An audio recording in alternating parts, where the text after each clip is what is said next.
Hey, so this is the gift garden update and everything you can help with and or resources you can bring if you'd want to do that this weekend.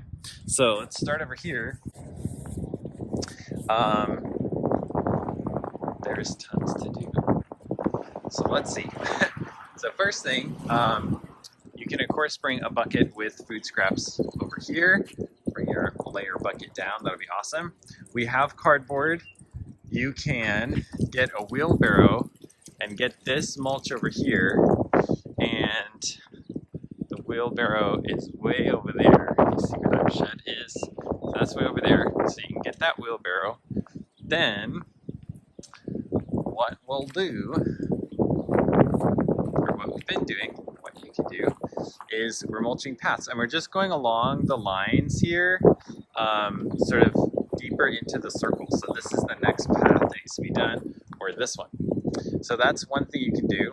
Another thing you can do is weed any of these beds. There's only a handful of plants that aren't weeds, and honestly, if you accidentally pick up something that's not a weed, it's not a big deal. We're saving some of these dandelions because they're awesome. So that's these with the red stem, and then these are poppies. These are really pretty. So, you know, if you can, try not to pull those, but I'd much rather have too many plants pulled out than not enough. So there's plenty of things to weed here. Then if you have any handiness with a chainsaw, a lovely lady volunteer, Catherine, had her husband chop 30 of these. These are awesome because now we can step and we can get into the beds. The trouble is, you know, I don't know if she'll do that all over again, if they run out of trees, etc. Then she wants to do that at home. So she doesn't want to come out here and do it. So if anyone has a chainsaw, they can bring here and chainsaw these to make them about foot size. That'll be awesome. Next, if you have any spare plants that you can put in to these beds, that would also be great. These little stepping stones, some of them feel steady, but some of them feel really wobbly. So you can take a trowel and try to dig like an even, more level surface and see if you can get sunken into the ground a little bit better. Then you see these little things, you can put those to each of the plants so they get water. And what else? You can totally weed and then put it in a wheelbarrow. And then these, get the mulch out of the way, fold it under, and then put the mulch over that.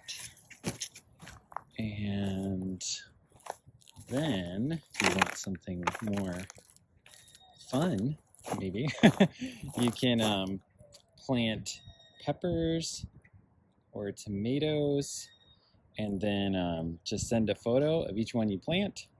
So with the label, so you kind of see the label clearly, or let me know if there was no label, or if there's no label and you don't know what it is.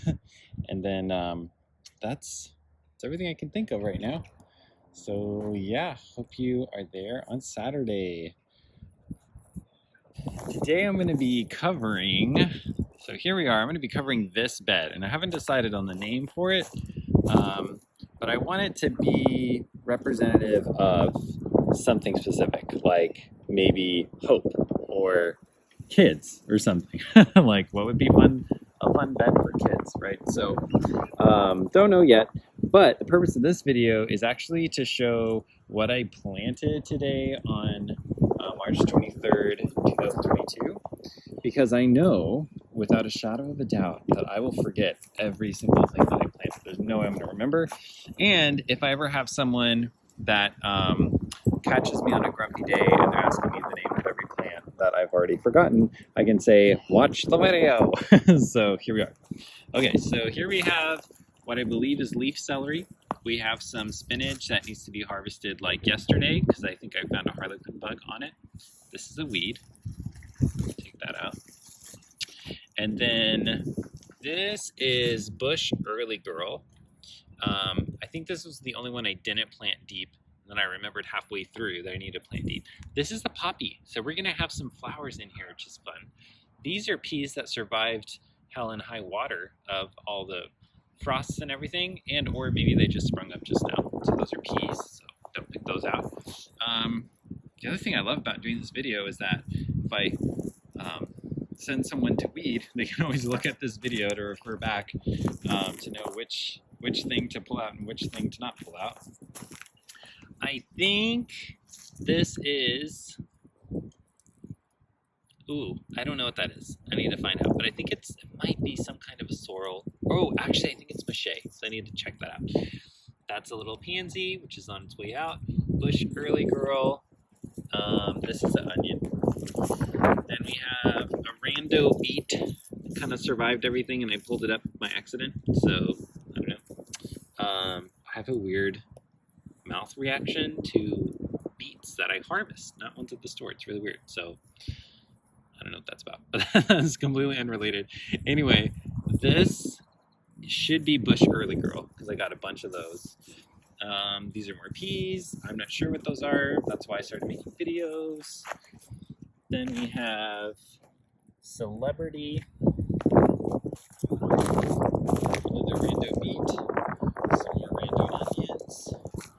Then we have champion VFNT. These are all, these are kind of like hybrids. There might be an heirloom here and there. Eventually, I want to upgrade to really cool, like heirlooms and stuff.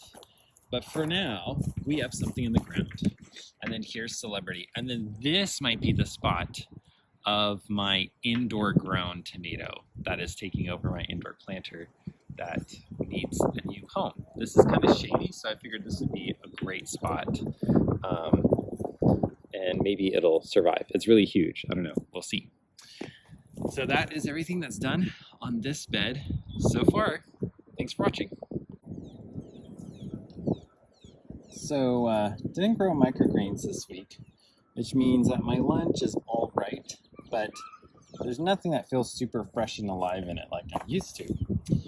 So, let's go shopping for some greens. First of all, this is great. This has great flavor, but let me taste test it, because sometimes that can taste really bad. This indeed is the leaf celery. That's going to be yummy, especially if it stays. What's fun is because I know where this food comes from, I don't have to wash it first.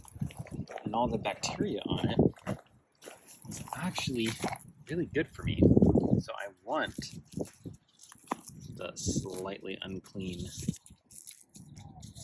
produce. So I'm going to add some onions here. How fun is that? And then maybe some cilantro. Let's go get some cilantro.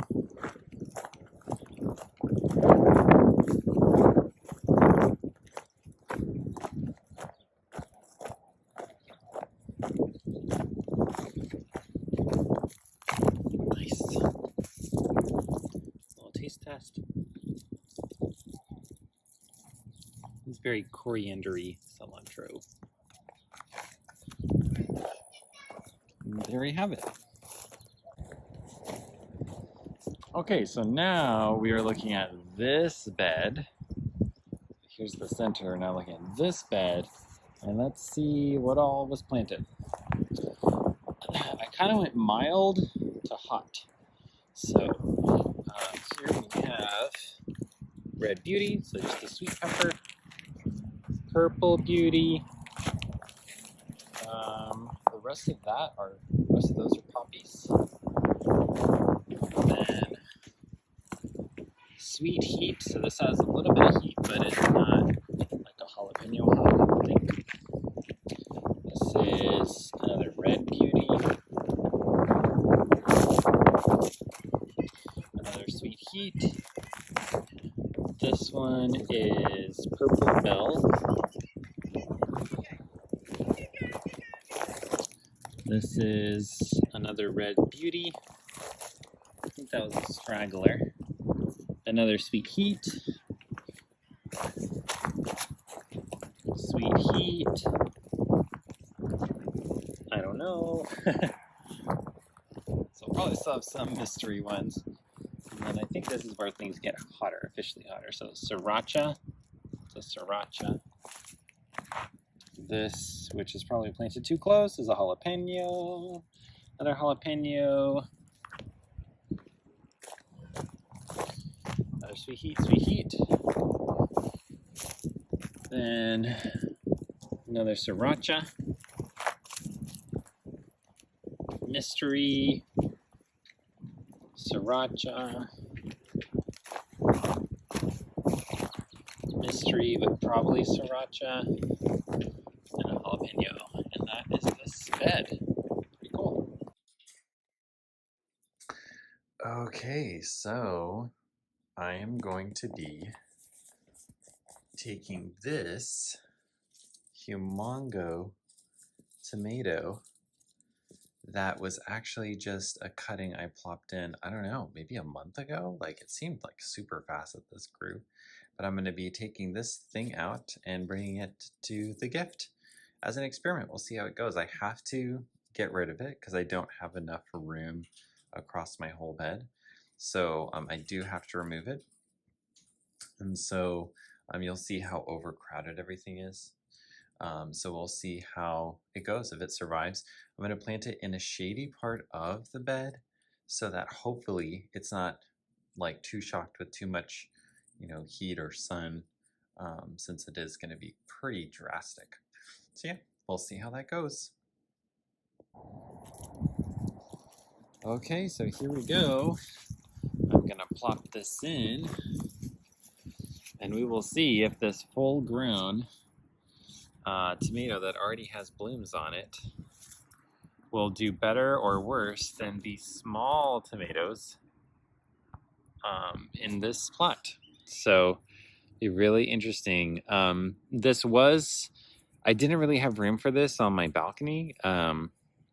So, I was gonna have to get rid of this basically. So I figured why not make it a fun experiment and we can learn together, see what happens. So, but yeah, full-grown tomato. And I'm gonna take off, I planted it really deep so that it can grow new roots where it can adjust. And then the cool part is that because they love to root kind of anywhere along their stems, this is also like one giant cutting. So can't imagine that it would like totally die. It just might not grow quite as fast. Oops, and I have a rando extra plant. Now, one thing that I was in a huge rush. I've been in a rush all of spring, basically, or at least this first week. I've had spring time. But one thing is it's dry, which is a big no-no. Should have moistened it. So, there's that. But it's all right. We are here. This is where we're at, and we'll see what all happens. Thanks for watching.